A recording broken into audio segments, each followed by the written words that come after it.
From a magic folding phone to a flying car, some surprising announcements coming out of Berlin this week as the world's largest consumer electronics show kicks off. All right, tech expert Mike Yawney traveled to Berlin to get a closer look at all the innovation that is making headlines, and he joins us this morning from IFA in Berlin. Mike, good morning.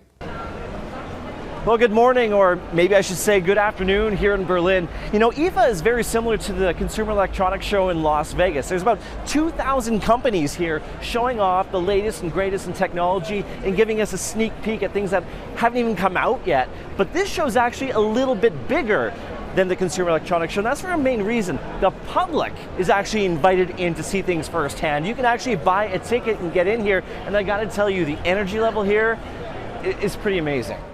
So, Mike, what's creating the biggest buzz on the show floor so far? Well, you can't go anywhere on the show floor without seeing AI, artificial intelligence. It seems like it's baked into pretty much everything here. And we've heard all the negativity around AI and, you know, it's being used for scams and things like that. But we're seeing some positive things on the show floor in ways that's going to improve our lives and make lives easier. And actually, a couple days ago, Intel kicked things off when it announced a brand new processor.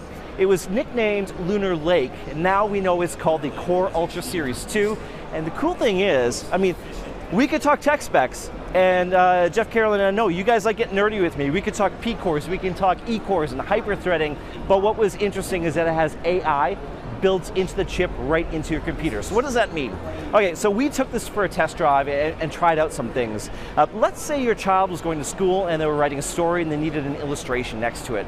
We used something called AI Playground, and we just typed in cat with a crown. And within seconds, a number of images popped up with, you know, a cat with a crown. It was a lot of fun.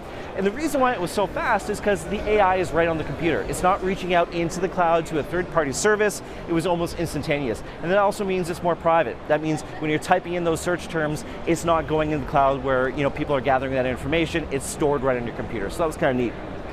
Another thing it can be used, we all take videos on our phones, but what happens when you actually put those onto a laptop? You get a bunch of file names that are a bunch of random numbers. You actually have to watch those videos and rename everything. Well, we were told that there were videos on a laptop that had people snorkeling. So I thought, okay, what if I type in sea lion?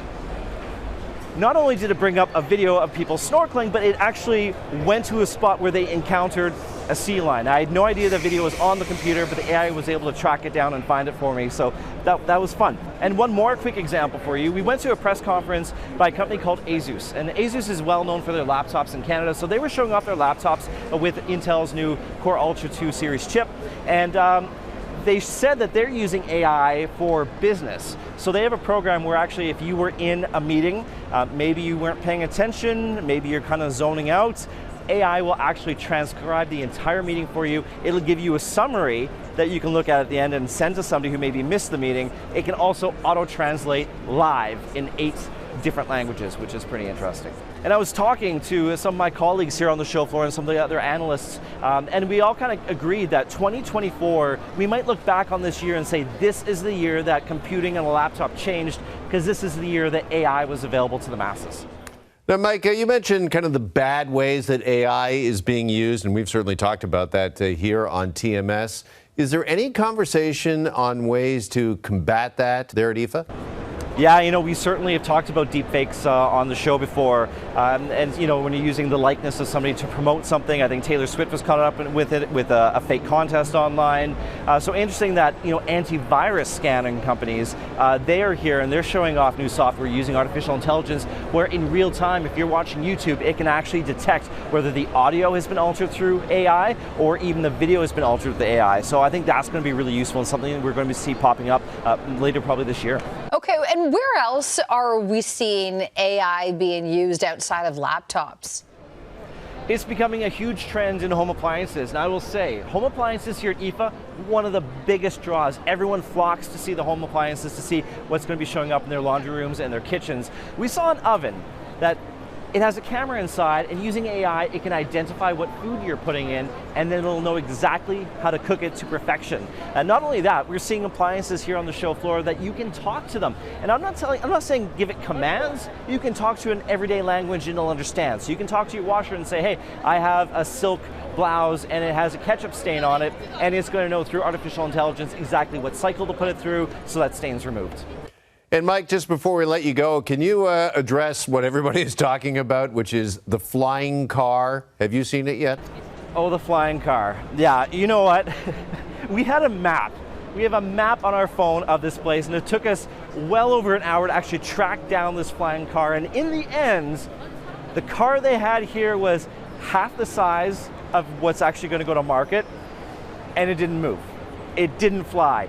I've been going to tech shows for over 15 years, and I think flying cars have been announced at probably for the last 10 years, and I've yet to see or be offered a ride in a flying car because they're always just sitting here behind tape. They love to show videos of it in action, but we don't actually see it here on the show floor. So a little bit disappointment. Maybe they have to team up with Intel for that brand new chip to get it off the ground. I don't know. All right, Mike Yawney coming to us from Berlin this morning. Thanks, Mike, and enjoy the rest of the show there. Dankeschön. This portion of the morning show is brought to you by Intel AI PC. Learn more at intel.com/AIPC.